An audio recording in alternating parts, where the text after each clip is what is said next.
can't speak for everybody, but I can say that I'm happy that it's Thursday finally. This week just seems like it was going slow. Then again, you guys coming in, and immediately the energy just jumps up like 1,000%. So that's so awesome. We're talking Run to Raton, and I hear that you are the guy that is building the bike. Yeah, that's true. I have a shop up the street up there at J.P. Robbins' place called Motorcycle Mike's. I am, some people will tell you I'm the legendary Motorcycle Mike. Some will tell you I'm the infamous Motorcycle Mike. You can choose. And which one do you tell people you are? To call you both, are you the some people? Yeah, I'm the some he is people. the some people. You'll hear that a lot too. I'll be, well, we are doing this and we are doing that, but we is usually me, myself, and I. Oh, I totally get it. I'm always doing that here. I'm always saying that we, this, we're going to do that. We. And no, I wear every single hat at this station. And so, yeah, my multiple personalities definitely help out. Yeah, I like to make it sound like I got a crew, but it's just like me and a house cat. A whole entourage, right? Yeah. So is the house cat helping doing some of the welding? Because I know there's a ton of welding when you build a bike. He does most of our PR work. That'd be Spicoli. He does most of our PR work. All right, well, that's a great PR right there. Just because cats, they don't care sometimes. I'm just gonna push it off to the side. We're good. Well, I come out here to Raton to retire. I wanted to be a crazy cat lady myself, so he's the first one I got, and we're working on it from there. Well, you came to the right place. We got the space for him. So wait, what were we talking about? I think we're supposed to be talking about bikes. Hey, motorcycles. I know a little bit about those. So give us a little. How long have you been building? Oh God, I've been building and riding custom motorcycles since I was a 16-year-old kid. I just never liked anything that was out there. It's really kind of neat for me because I never per se bought a running motorcycle. It's always been, hey, I'm going to buy this junk here and I'm going to put it together, and I'm kind of that hands-on, so that's always what's appealed to me. And the ideal of just buying something and hopping on it, and I'm like, well, this was somebody else's bike.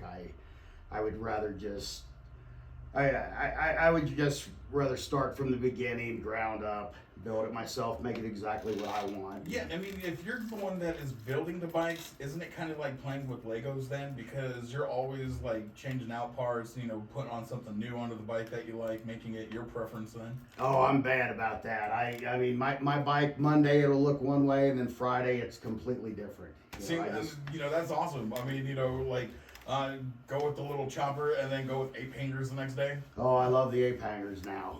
Yeah, I'm a fan of the 8 hangers. And there's some extreme ones where I'm like, what are you thinking doing, man? But I'm definitely a fan.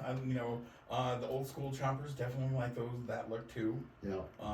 So. And that's primarily what I build. I like real old stuff. I'm an old dinosaur, and I just like old dinosaur type motorcycles. I like them to be real mechanical, and I don't like a lot of plastic on them. And steel and aluminum. Those are the metals I like to play with. So tell us about the bike that you're building for the prize bike for Run to Raton this year. Well, I tell you, I'm gonna build you guys a fantastic motorcycle. I'm starting with a 1982 Sportster motor that I picked up down in Albuquerque off a fella down there, and I just say there was something about it I liked, and he had a decent frame for it that it's a little challenging, but I just kind of said, yeah, this is me. I take it with whatever problems it has, and by the time I'm done, I will have refined this thing into a bike that pretty much anybody can get on and ride. I mean, that's the big thing I like to emphasize on this. Oftentimes when you get these choppers, these guys, they like to make them a little dangerous, and I get that, but my bikes can be dangerous, but if I'm going to build you a bike, I want it to be a real safe motorcycle. So that's the ultimate goal there, safety. As uncool as that sounds in the chopper world, I feel that's necessary. I want you to have good outcomes on the bike. Once you get on one of these things, start running around, you have so much fun on it. I mean, there's just so much you can do on these things. You know, you ride out anywhere, you meet people.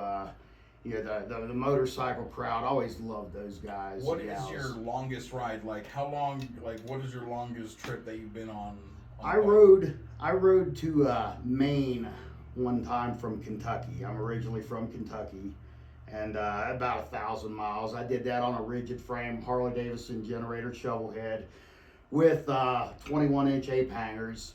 So it was actually funny because we were traveling through there, and we'd stopped at a clubhouse up in New York, and when you ride over 500 miles with a set of ape hangers, and you go and you finally get to the bar and you sit down, you can pick your beer up, but you can't bring it to your face. You gotta drink it with a straw. So you have to drink it with a straw, and it was funny because this was a Hell's Angels clubhouse I was at. And they had a bunch of straws on the bar because they already knew that, you know. And they always get a kick because you'll come in and all the ape hanger guys, they pick their beer up, but they can't take it to their face. I just see a large bucket of like silly straws, just Hell's Angel Club, just a bunch of silly straws. Yeah, you know, ape hangers like that. Like I said, I like them, but you know, I couldn't do it, man. Not on a trip like that. No way. My shoulders would totally be locked in place forever, I think.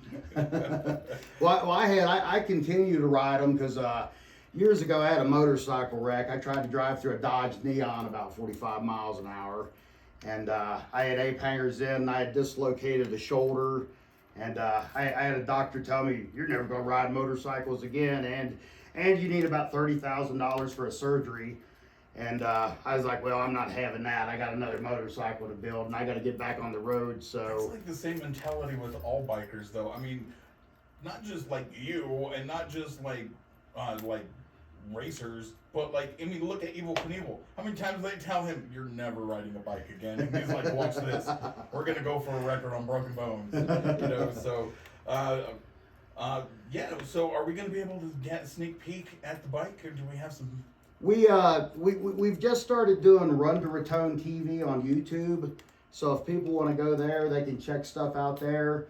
But what I thought about doing was Fridays and Saturdays, I'm going to be up at the shop pretty heavy and pretty regular. I'm in and out a lot because part of the shop, I have a machine shop out at my house, and we do a lot of machine work on these bikes. So, work all day might be out there in that garage, and the shop's not even open.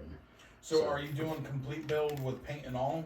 Well, JP Rodman will be doing our paint job. He will deliver a fantastic paint job on this thing, and I'm really looking forward to it, but I bet JP is totally happy that he doesn't have to do the build this year. Oh, I'm sure he is. He's always got a million things going on, you know.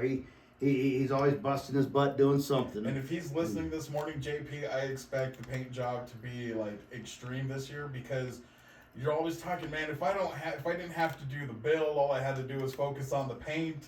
And I mean, he always does some amazing work. Oh man, I love it. You know, JP really inspired me.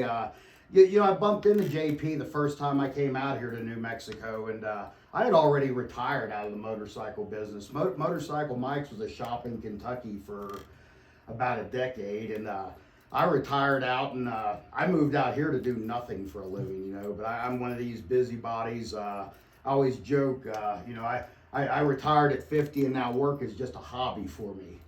So. Yeah, we have different ideas of hobbies. But I would like to encourage people, you know, I'm going to kind of hang around late on Friday and Saturday nights. If people want to just come right over to the shop, walk in, and I'll show you exactly what I'm building. I'd love to have people come in. We got all kinds of neat little swag in there for sale. You know, we've got rings and belt buckles, and you know, I know there's not a million motorcyclists in this town, and so in order to make a little money here and there, I try to have a little bit of stuff in there for everybody. Well, you know, I think we're all looking forward not only to Run to Raton, but you know, definitely I think it'd be cool to see the bike and the progressions. You know, when I was a kid, especially, you know, there was on like TLC, they had like the West Coast Choppers and you know, Orange County Choppers. Like, they were cool to watch. Never heard of them. Yeah, they're minor. They're minor. And but it was always fun to watch the build, and I mean they're doing it for TV, right? So they're always doing something that is just a writer's not going to want to write. Yeah, I actually had one of these. I worked for a shop years ago called Sin City Choppers in Cincinnati, and they had a film crew coming in wanting to film us and all that, and I was like, get these guys out of here. I don't want them around me. Yeah, and I mean, it's like I said, when they're building a bike for TV, it's not for the writer. And when you go to a bike shop or you go, and you're like, talk to somebody that's actually fabricating a bike start to finish, the amount of personal detail that they want from the writer is pretty awesome because, it's a lot of time and money that goes into it.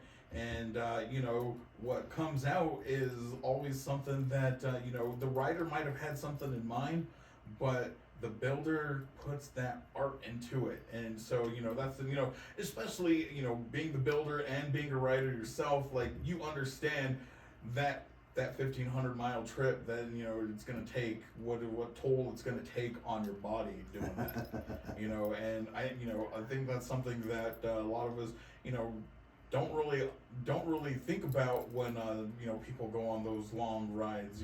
Just the amount of the toll that it does take on the body itself to keep that bike in balance and keep everything going. And that's not even worried about traffic and everything else. So definitely going to be interested. To be looking out for the bike. I hope you send us up some pictures when you get them. Take us up on our social medias. I'm a little popular on the Facebook, so I do tend to throw a lot of stuff up on there. I'm famous on Facebook. I don't know if you know that. Facebook famous is a pretty good one to be famous on. Got a lot of friends. It's cool. Mike, thanks for joining us this morning. Thank you for having me out here. And like I say, I'm up there at 246 Clark Street. If anybody wants to come up and check out what I'm doing. I got my own running motorcycle, so sometimes I am closed due to good weather. Yeah, if you want to go take a peek, go take a peek. And you said you're just getting started on it. So, I mean, if you get in quite consistently to go check out the progress, I mean, definitely be interesting to see that build if you're interested in it. So go check it out. Mike, thanks for hanging out. We got Run to Raton coming up here July 21 through 23rd.